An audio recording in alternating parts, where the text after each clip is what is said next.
Hello, everybody, and welcome to this Monday night. And we are in week 7 of whatever you want to call this. But it is John and I coming to you to give you some humor, to give you some fun, and to give you a little bit of information that you can't bet on, but you can definitely have some fun with. That's for sure. That's the idea. Yeah, we'll go with that. We want to keep you enjoying your Monday nights, and that's why we're here. So we got a lot of things we can talk about tonight. First off, of course, we're going to talk about the cancellation epidemic. We're going to call it that because we can't use a pandemic because that's a different thing. But it's we'll already been used. We'll hit that. So we'll put that. We're going to take that and move that over here because we were just talking about the virtual prom thing. Yeah. So let's kind of keep going about that because that was. We did it. What happened, gang, for those of you who haven't been following, didn't follow along, is that Saturday night this past weekend, we decided to do an 8 o'clock to 10 o'clock virtual prom and broadcast that through the area here. The idea is we were supposed to be doing 3 area proms next weekend, or this past weekend, and they ended up obviously canceling. So we decided to do that.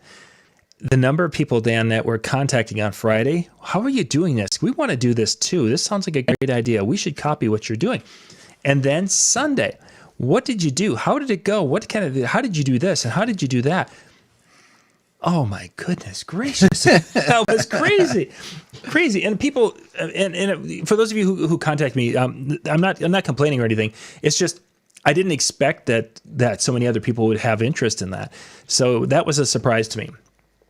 And people that I had never met before have come out and they're like, "Hey, I want to know more about the process." So, yeah, it's that live streaming right now with the DJ world has really become a focus. Is that a good way to describe it, or an outlet?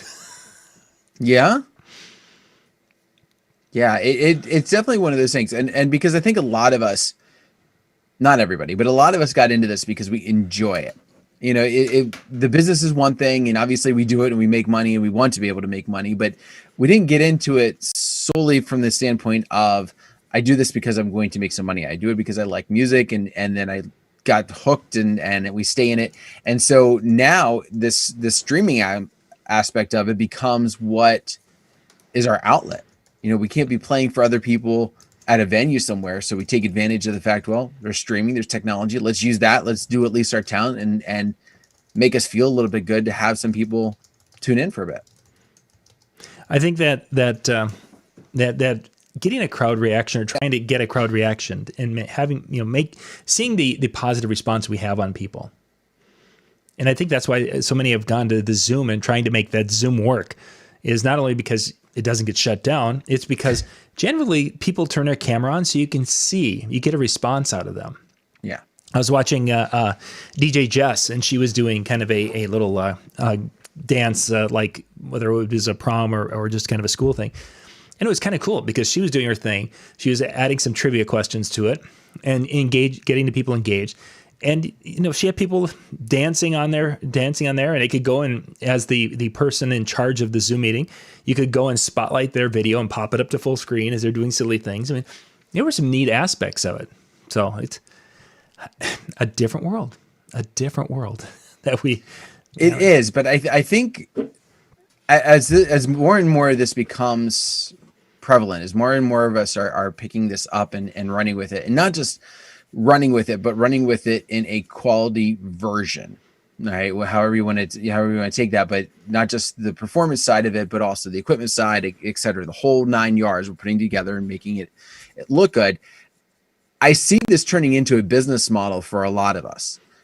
Just taking a run with it. I was talking with Chris Washburn up in New York because I saw he did a fundraiser for the college that he often does a lot of events for. Mm-hmm. They're doing a COVID-19 financial relief and trying to do something. So they did a fundraiser, and he did that same type of thing over Zoom. They had this great party, and I saw him to it. And then now he's running ads where he's offering to do some of these birthday parties and pulling people in from everywhere. They do it from their comfort of their own home, but they still get to have this party. And I really see that as being, for lack of better terms, our savior this year for those of us that want to keep doing this, whether it's whether you make enough to live on, that's going to be a question mark. But whether you make enough to kind of prevent yourself from going belly up as a business, I think is something to definitely consider. And I've seen different rates, as Dan mentioned. People are starting to put the concepts together, and I've seen some people who are charging $50 an hour to do a party. Some people have been 100, 150, and $200 are kind of the range in which I've seen for doing an event with Zoom. And if you guys haven't purchased Zoom, there's a free version, there's a paid version, and there's a variety of different things. The last time we have multiple licenses, and we pay $100 a year per license is what we pay. I don't know if that's the same, if it's gone up, it's gone down. It is what it is. You're going to have to pay something to have that capability at a level, because the last thing you'd want to do is have a paying client and then say, you have 5 minutes left of your meeting. Would you like to? No.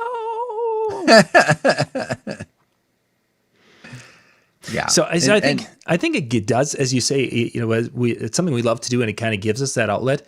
But as going back to Saturday night with that prom, is here I'm here. Lori's switching scenes, and she's dropping the lyrics of the songs in, and she's kind of handling the tech side of it Saturday night. And it's like there's the two of us.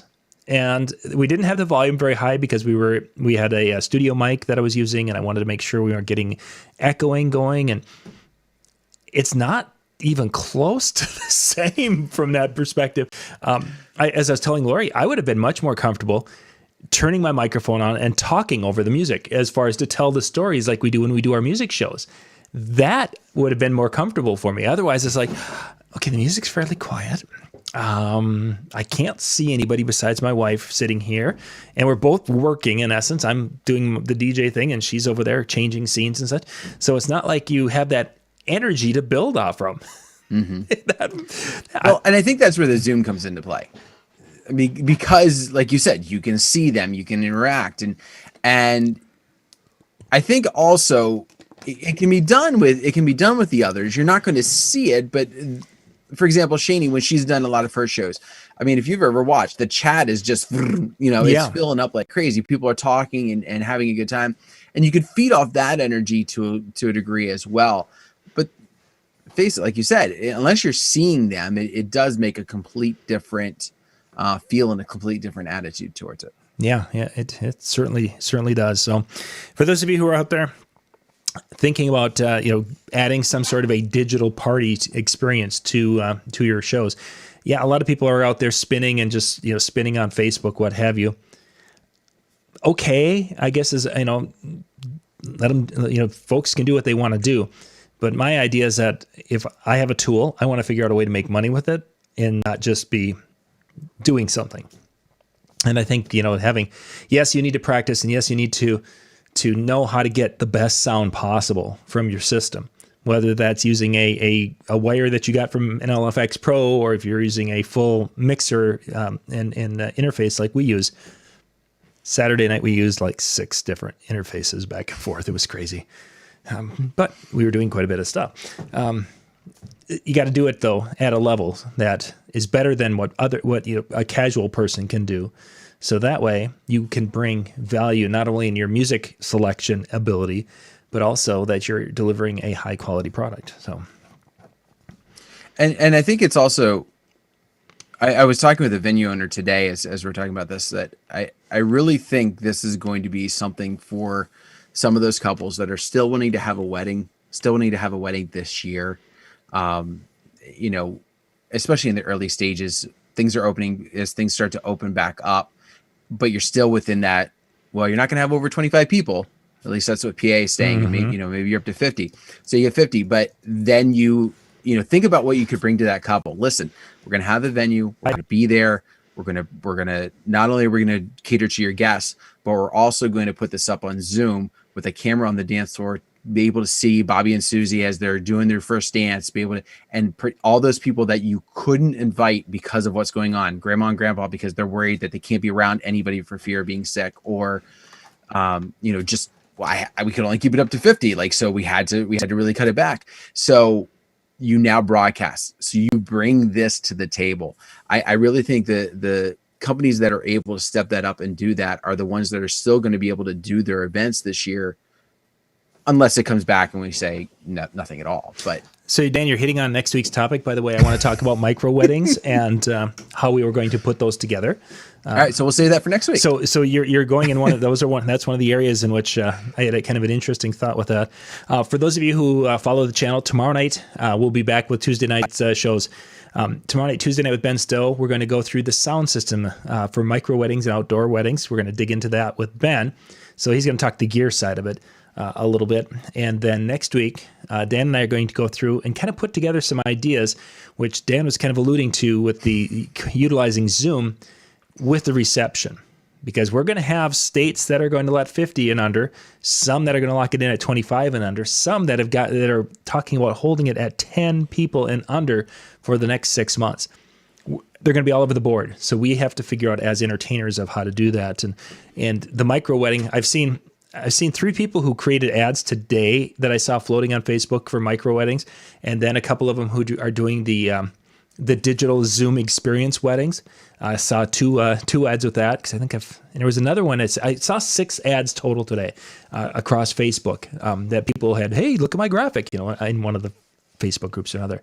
So that concept, I think a lot of people are starting to say, let's move this direction and be able to do what we can do as we move forward. Excellent.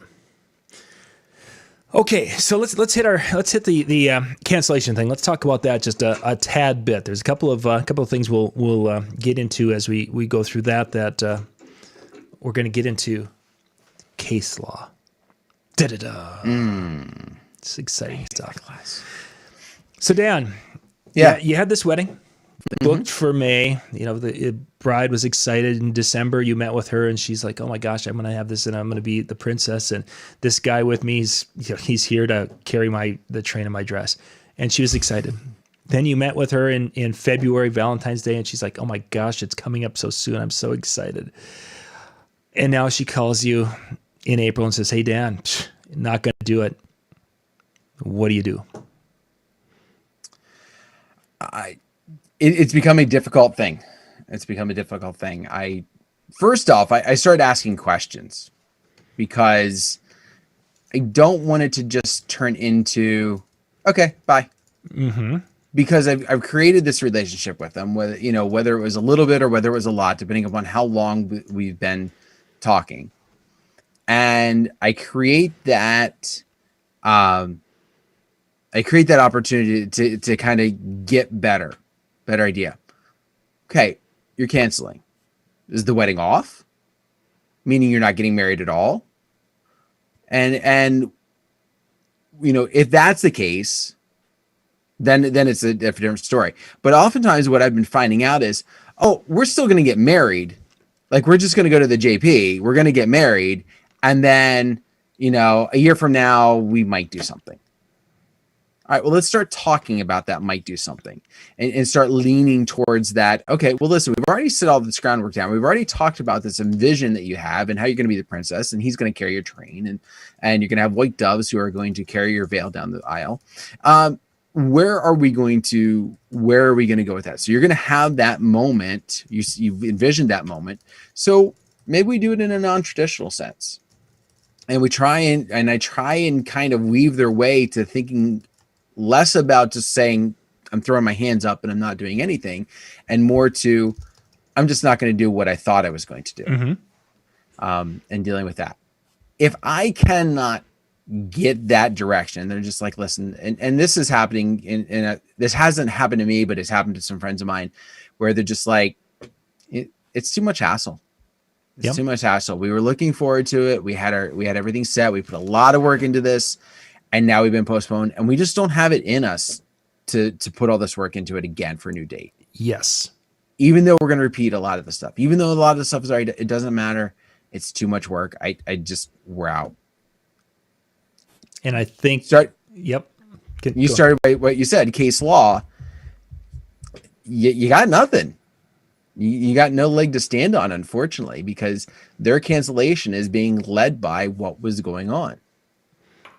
So exactly. We've got a couple of different things here. First off, you mentioned, in essence, 3 different canceling situations. I'm all over the place tonight. Yep. Okay. So we've got the couples who are totally canceling. They're like, okay, we fell out of love. We found out that he loves COVID and I hate COVID. We're irreconcilable, and they canceled. There are some of those happening right now. I actually did have one of my weddings where they're like, we just decided we're not going to get married. It's like, well, really, not at all. No, this stress of this just ruined our. Whoa, okay, better to find out now.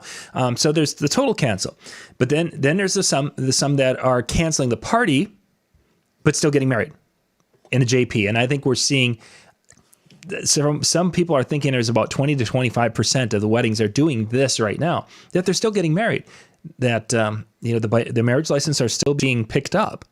The courthouses are still delivering. So they're getting married, maybe a party later.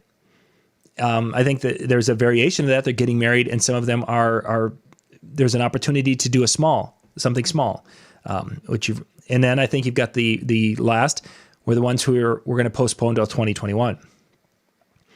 My concern with those postponements is that so far I've had 2 or 3 that have gone to 2021. Most of them have tried to find a spot in the fall, and my concern is that, getting back to what you were saying, when the people are just get frustrated and fed up with it. Okay, so I've got a May. I moved it to August. Will they move again, or are they just going to say to heck with it? Well, it was too much. And here's where sitting down with your attorney is going to be the best idea. The postponement and how you handle that, and I think a lot of it, you kind of alluded to this once before, was there should be a new contract.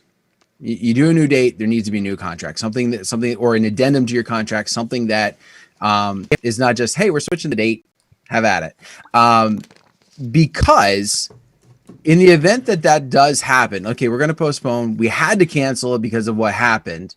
So let's get you on the books now. Let's get you lined up. Let's get you set up for that new date, whatever that happens to be, and get them set up so that if they decide it's too much hassle, it's not worth it, something like that, it's the same as if they had canceled on you X amount of time.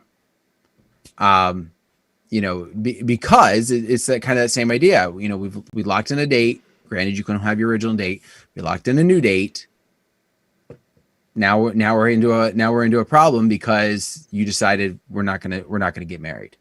It's not the government saying you can't have your wedding. It's you saying we're not going to. And there becomes a problem. Is that the first time we moved out of May and most likely probably June, April, May, June, the government shut those down. There was just no groups whatsoever.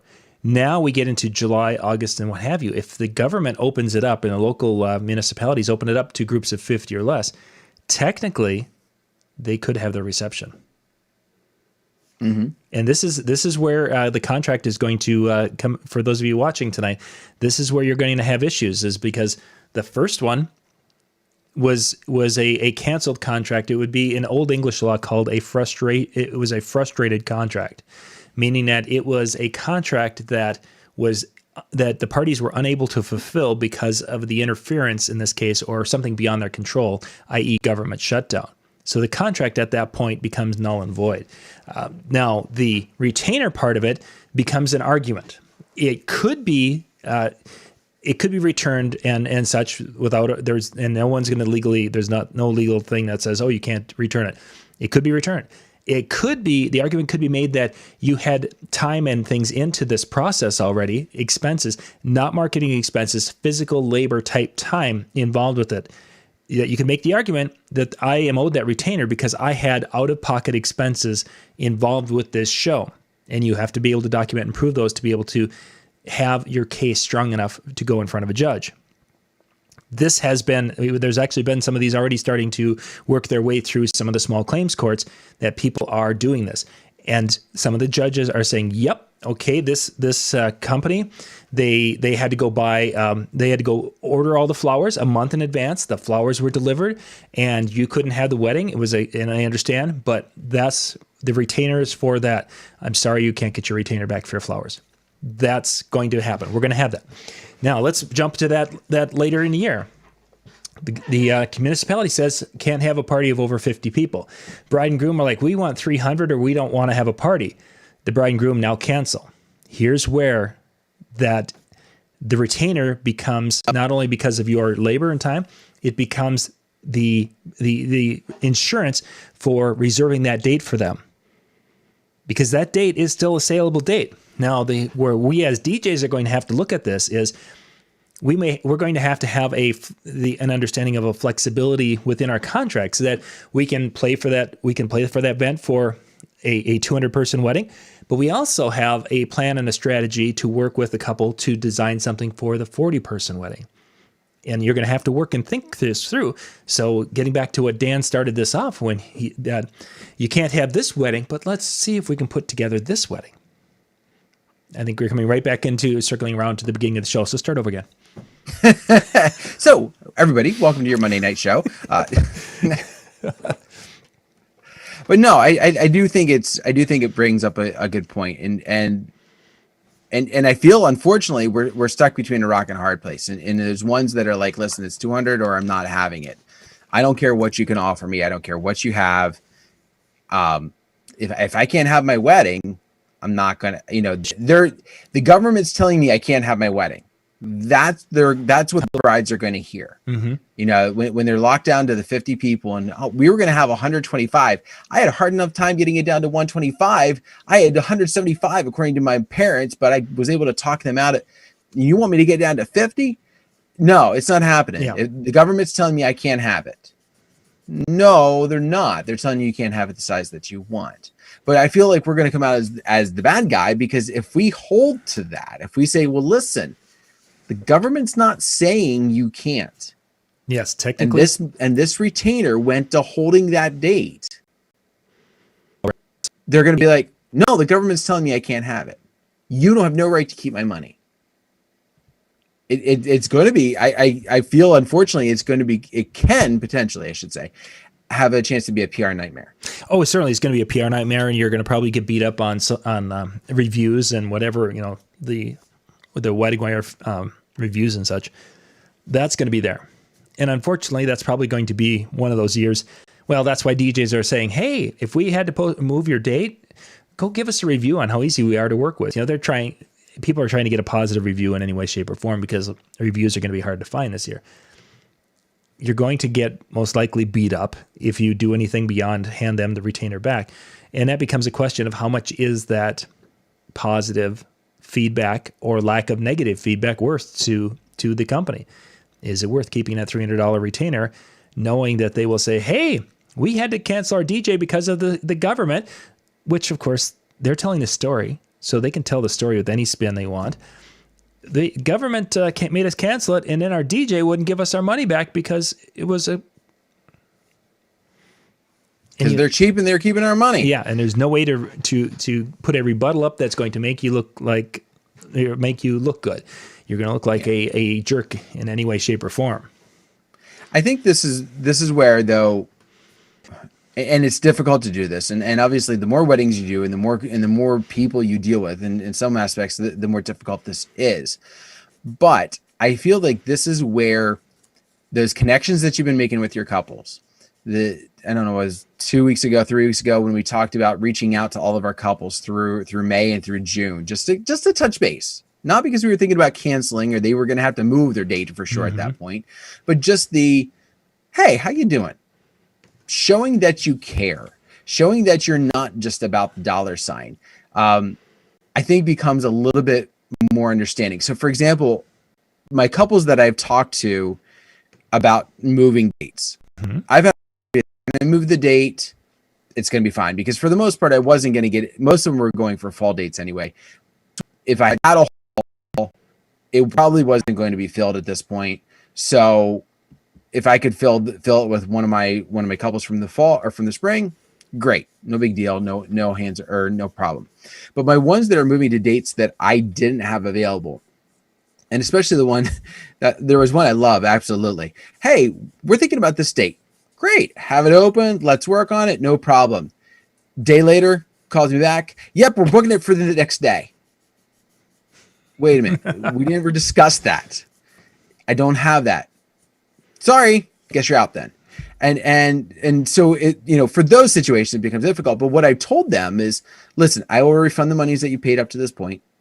All right. With the exception of the retainer. If the government's still shut down, you get it back. If not, I've held your date. Mm-hmm. You chose to move it. And because I've made those connections, because I've worked on that relationship, a little bit, apparently not good enough for the one, but worked on it a little bit. They seem to be more understanding. Now, I don't know what they said behind my back. I don't know what they said under their breath, but they seem to be understanding. Sure. So that's helpful. And I think that's where we really got to make sure that in the era of what's happening this year, we are reaching out and coming alongside and not looking like somebody who's out there to just take their money, even though we kind of need to stay afloat, but rather we're there to be that support. We're there to be, listen, it sucks what's happening right now. We get it. We're totally understanding. Let's help you out. Let's come alongside, be that friend until we have no choice. But listen, we've got to talk business for a moment. This is where we're at. Tyler, thank you for your comment here. Dan, we're gonna dig into this one. Tyler's out on Facebook watching us. By the way, just a quick little thing. We have our DJ and TV Insider Training area. We've got a lot of training videos, over 100 videos in this area. Go out to djntv.com/help. djntv.com/help. We have free access to that area. You guys will have, right now we've got it set up to the end of May. You can go in there. You'll have free access to watch videos, and we've got videos on a lot of topics in there, some on music, some on business training, on marketing and sales, on Facebook things, a lot of stuff there. Go do that. It's free. It's a resource. Our insiders, our members who have been paying and supporting this area for a number of years, which God bless them, they've been what's kept us alive so many times.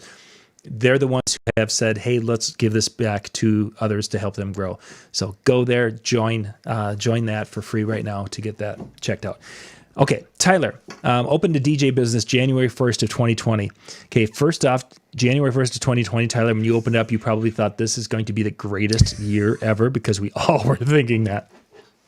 So many double dates. This is going to be great. Oh my gosh. Yeah. This is going to be so fabulous. And with conversations we had back in October and November as bookings were coming in, and we're like, yeah, this is going to be, at that time I was debating how I was going to handle it because I've had my shows. I had Michael, I had Brandon, and I'm thinking, should I see if I can get Lori to go DJ to this summer? The four of us could be going. Anyway. Continuing, Tyler says, not sure if I can afford to pay back the non-refundable security deposits because of the COVID. First off, the concept of a non-refundable deposit doesn't exist. We like to think it does. And for most cases, if we use the words, retainer and non-refundable deposit type of thing or non-refundable, most people won't question it and they'll just, okay, that's what it was. When you get to the point of somebody pushing you, whether it's an attorney or someone who wants to push you into a small claims court, you're going to lose most of the time unless you can prove that you had labor involved or hard costs. Okay, going beyond that though, not sure what to do because I want to work with the couples. My recommendation for Tyler and anyone else who's in a situation, as much as it sucks, this is what that small business loan is going to be for. That you're going to probably need to go and look at having that small business loan and take that out because some of these retainers you're going to have to refund. There's no question about it.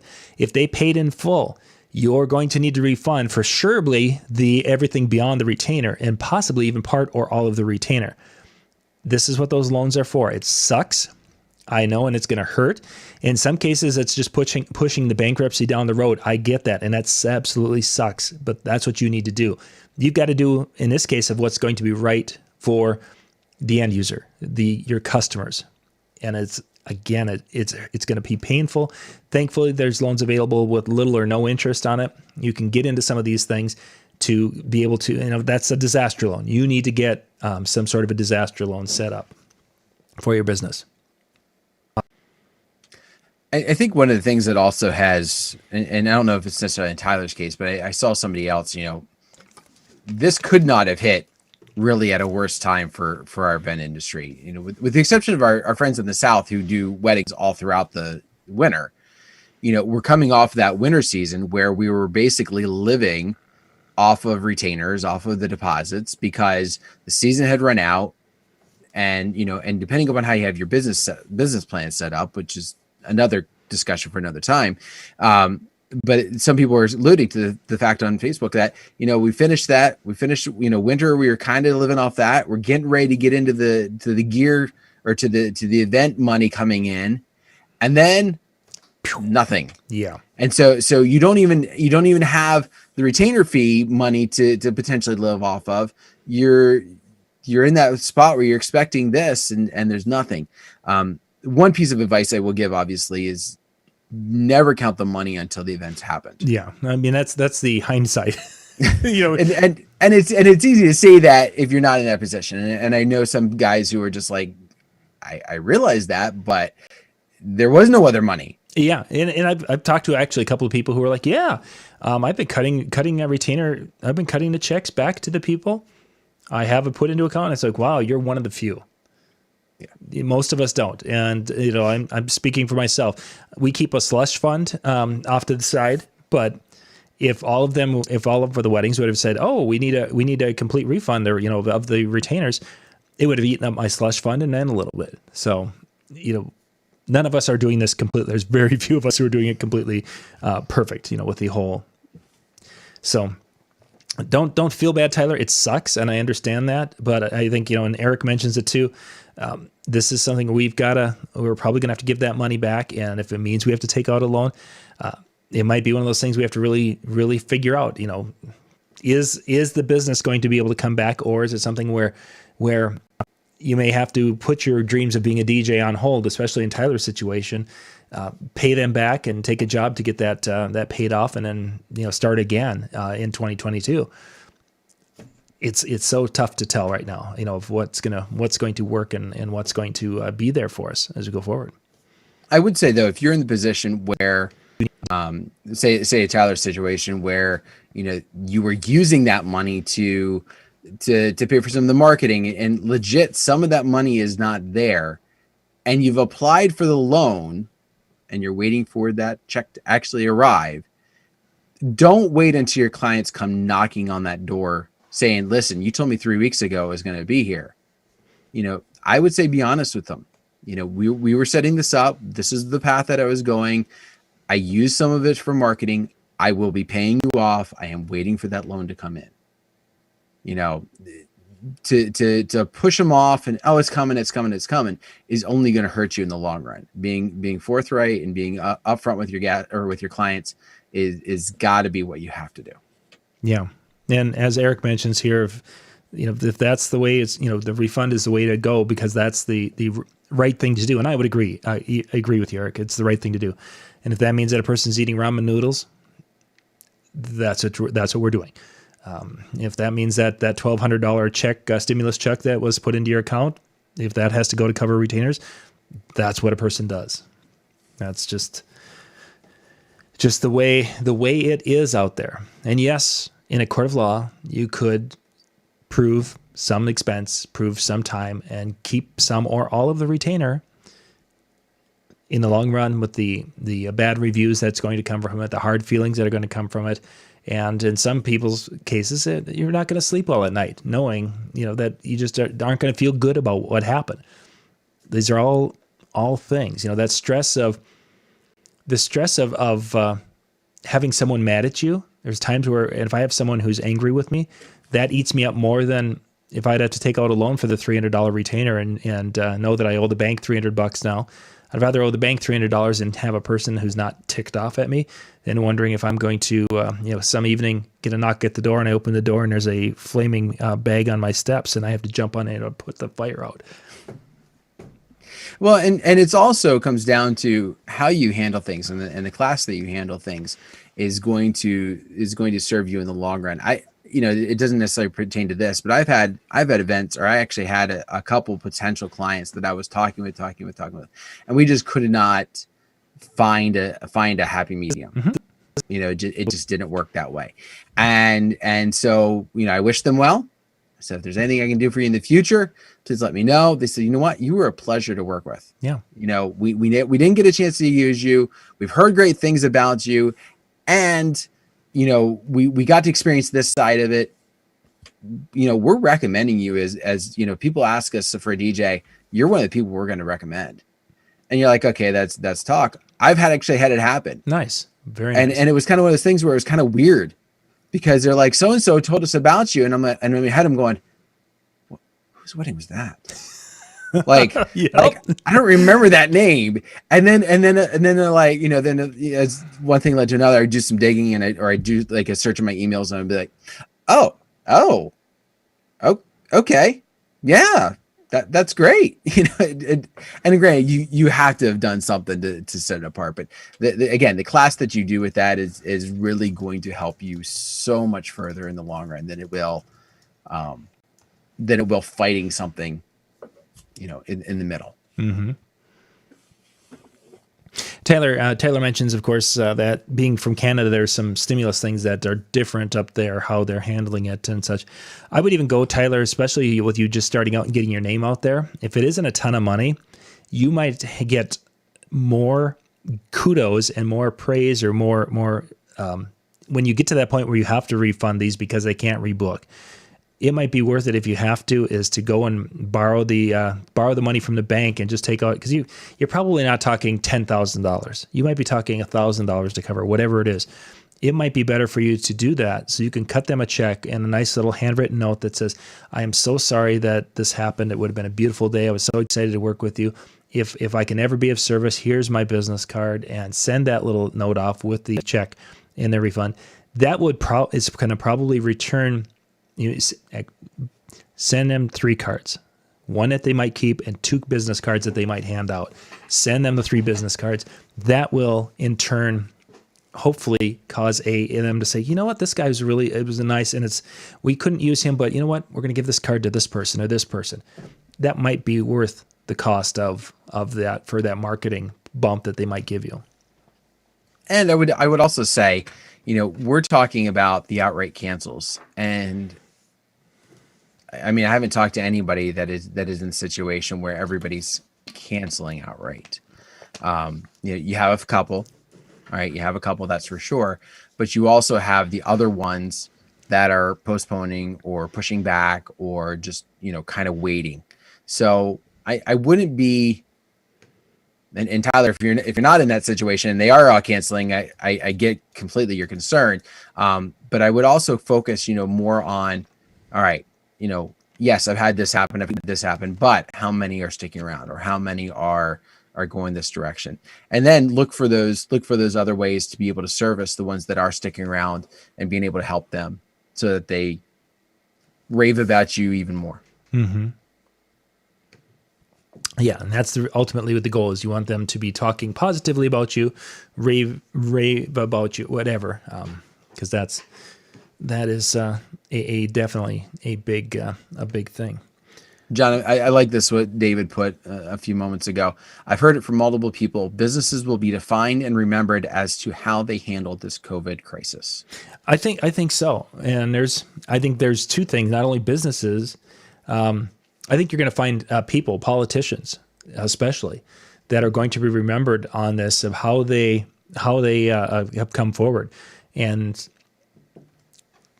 presented themselves, whether it was in that calm, fatherly or a parental type feel where you felt like you could go and they were telling you and keeping you informed and taking care of you. And some of them that were like that crazy uncle or crazy aunt that's there to scare you every night before you went to bed, so you'd hide under the covers all night. We're seeing that across our board. And so, yeah, I think David is exactly right. Businesses will be remembered and people will be remembered for the good and bad of how they've reacted to this. Mm-hmm. Yeah, Jerry, I'm not sure about the Canadian laws when it comes to retainers and such, that many vendors are telling clients no refunds. It could be in Canada that a retainer is completely non-refundable. We're obviously, both Dan and I are based in the United States. I'm in the best state, Minnesota, and Dan's over somewhere else. And we were just sharing from our experience of what things are like in our areas and such. Well, and now with that being said, also, I've heard a lot of people saying that it's non-refundable. I've heard a lot of people telling their clients, everything under the sun. That doesn't mean if it wasn't legally pressed that they would win. Precisely, and I think that's our big. I've even been seeing some people touting, "Oh, I have a pandemic proof contract." Yeah, I saw that the other day, and I was like, sure. "I'm glad you think you do." Sure, it is. And granted, I didn't look at the contract in detail to see, what that means. Like, if the government closes, we will move your date.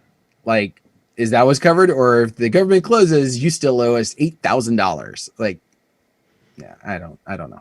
Now, an interesting thing about as long as we're talking pandemic and contracts in the United States, for those of you, because we do have international viewers, there were more things that are opening up, and one of the things is that in Minnesota, as an example, the businesses had to put together a COVID practices plan this week so they can open up next week, type of thing for some of the businesses. What does that COVID practice plan consist of for most businesses? Well, it consists of, we're washing the door handles and we're wearing masks and we're keeping people 6 feet apart and maybe plexiglass. There's one part that they don't talk about is that these businesses, the attorneys for all these little businesses are recommending a release sheet, a sign this document release sheet that says, if you come into my business and we style your hair, and you catch COVID, the flu from your experience here in this business, you're not gonna hold us responsible for it. This is that responsibility side of things that's out there, which is going to make a lot of our events we're talking about. It may not be the government that shuts it down, but it could be venues that are saying, you know what, it's just not worth it. We're not going to allow groups of 50 people. Even though the state says we can, we're not going to allow it. And then again, how do we deal with that one? Because now it's the venues that are causing problems with us. I think it also depends upon your venue too, because at least in my area, we've seen a lot of upstart for lack of better terms, I'll call them mom and pop places. It's the barn they converted because the farm wasn't dealing, and so they're not using it. They're not doing a farm anymore. It's now a wedding venue, or a venue that somebody bought. It's not part of a chain. It's not part of a hotel chain. It's not, that's what they do. And if nothing's happening, they're going belly up. I see some of those places being more willing to take those risks, and then you got a whole nother side of, well, this venue is allowing me to, and this venue is not. Mm-hmm. Well, let's go over there. Yeah.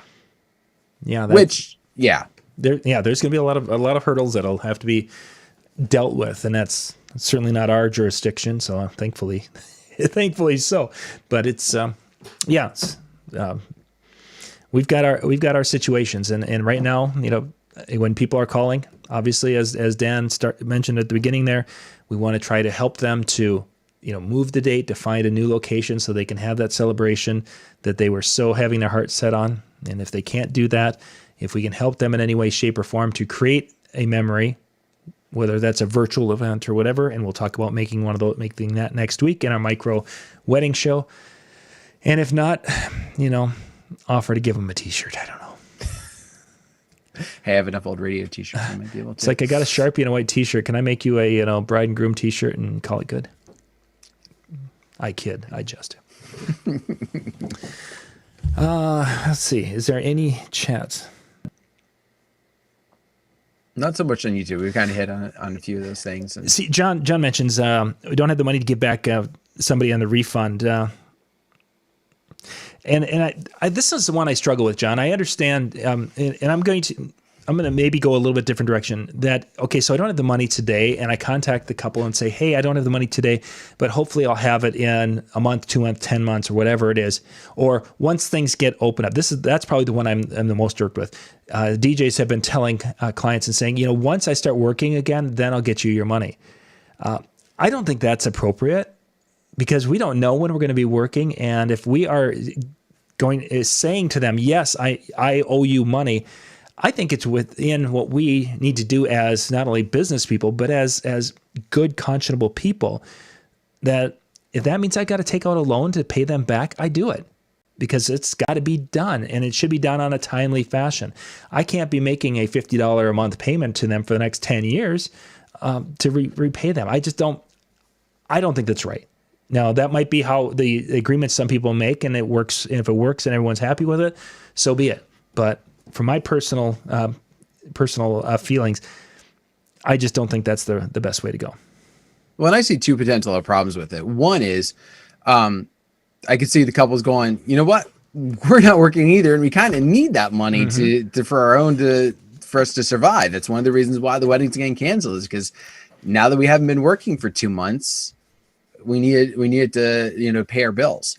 The other thing is, one of the biggest frustrations over this whole pandemic has been the unknown of when it's going to end. Yeah. And if you tell them, listen, once I start working, that's as good as saying is, I don't know when you're going to get it back. Mm-hmm. Just because you're going to say you're going to give it back doesn't mean they know when. Exactly. I think where, especially as John has alluded a couple times with the loan idea, that's your better option, because you can say, listen, I've applied for this. I am waiting for it to come, but I've already taken the first steps to help you. And as soon as the bank takes care of this, and granted that you can still say, well, that's vague, that's unknown. Yeah, but you've already done everything on your end. You've taken the steps to be able to help them. Now you're just waiting for the the check to clear, for lack of better terms. Mm-hmm. And I think that's going to be ultimately, the options that a person is going to have to do, is that whether you are applied for a loan and you're like, hey, once this comes in, we'll take care of it, or to go and get that short-term loan. Yeah, it's just, unfortunately, it's the way it is right now. So it is. Excellent. Well, I think we've reached the end of the show. Let's see, tomorrow night, Ben is going to talk about the gear for the micro weddings. We'll hit that tomorrow night for the outdoor events where we need to cover an area but not break the bank when it comes to big, expensive gear. And then Jay and Brian are going to be talking about some of their favorite DIY DJ projects. They'll share a few things that they have seen and things maybe they've done that they think are pretty awesome, and they'll be talking about that tomorrow night. Awesome. Dave and Jer are back on Wednesday night. They'll be doing a live wedding chat Wednesday night. And something was Thursday. Oh, Thursday. Ron Ruth, Ben Stowe, and Peter Mary have been doing a live event Thursday afternoons at 4 o'clock Central, where they've been hitting on different topics and different things, where each week one of them has kind of led this chat. If you guys... it's kind of a neat hangout. They present for about a half hour, and then they just kind of talk as a large group, because it's a Zoom meeting, so everyone's there, and you see the Brady Bunch thing going on. If you guys want to find out more information about that, just follow Ron Ruth on Facebook. Ron Ruth, I believe it's just, I don't remember if it's facebook.com/Ron Ruth, but you'll find Ron out there, and just follow him, because he will post links and such so you can join that. He's got usually an event page, so you can go there. But yeah, definitely check that out. And the show from last week actually is going to be going up tomorrow, so you guys can check out the one that where they're talking about reading the client's mind, I think is what last week's was about. So they had some fun with that. But again, that's Ron Ruth, Ben Stowe, and Peter Mary that have been kind of leading that Thursday afternoon discussion. And there is 2 versions of Ron Ruth's page. So there's his personal, I'm sure it's on there as well. But he does have a fan page. So it's him. So the one you're going to look for, if you're looking for him, he's kind of standing there. There's like a red background. He's in a dark suit. That's the one you probably would want to be able to follow to be able to get in on that if you're going to do that for Thursdays. Excellent. Yeah. I think if you do a search for Ron Ruth there's Ron Ruth Entertainment, and you'll find him. Facebook's easy to find stuff. Excellent. Well, let's take it home, Dan. All right. Well, on that note, thank you very much for taking time out of your busy schedule, streaming or whatever you happen to be doing. But I do thank you for taking some time to join in with Ron and I. Yeah, with John and I as we did this show tonight. Of course, a lot of great shows you don't want to miss out. And next Monday, guess news to me, we're going to be doing a great show. So thank you very much. Have a great night. We'll see you next time. Bye-bye, everybody. Bye.